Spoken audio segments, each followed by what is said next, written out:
Okay, so today we are going to talk about speed.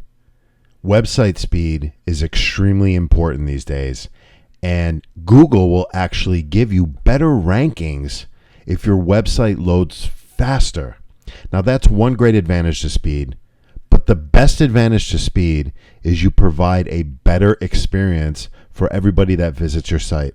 And this can be extremely important if you're selling something on your site, because you want to make sure that people are able to browse, purchase, check out very, very quickly. So the first step in speed, and the only step that I'm going to focus on in this video, is actually testing to see if your website is fast or slow.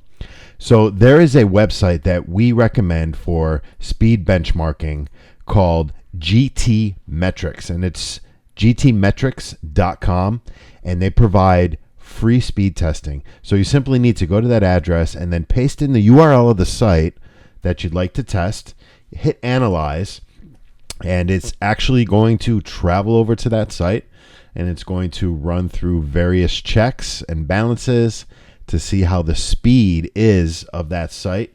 And it will show you the process over here as it's fetching all of the information from that site. It will render a screenshot of the site on the left here, and it will kick out some metrics, right? GT metrics.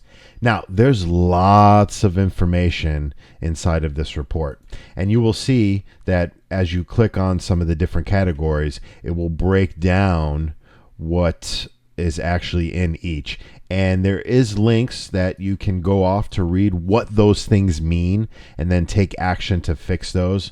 Now, some of the things on your site may not be able to speed up. And we're going to continue to do a lot of videos talking about speed because it is so important and it's such a topic that we're really passionate about here at WP Fix It. But the great thing I love here is the waterfall tab, which will show you all the things that are actually loading on this URL and the amount of time that it's taking for those things to load. And then at the bottom of the URL, it will give you the onload speed. So the fully loaded speed on this test was 4.29 seconds. That means that's exactly what it took to load everything on the page. But the actual onload speed, which is the load required for somebody to actually visit the site and see it, was 2.65.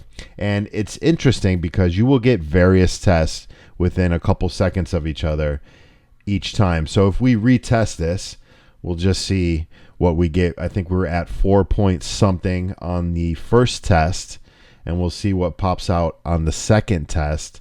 But especially if you're in a shared hosting environment where you're sharing the server with other websites, if the traffic to those other websites spikes, the speed of your site might go down. So we'll see on our second test here, we actually dropped a second, and we usually average around 2 to 3 seconds. So if we continue to run these tests, it would vary within a second or two of each test. So hope this was helpful, and I really hope if you're not sure if your website is fast or slow, you go over to gtmetrics.com right now and you test it. If you have any questions, please comment below. Thanks for watching.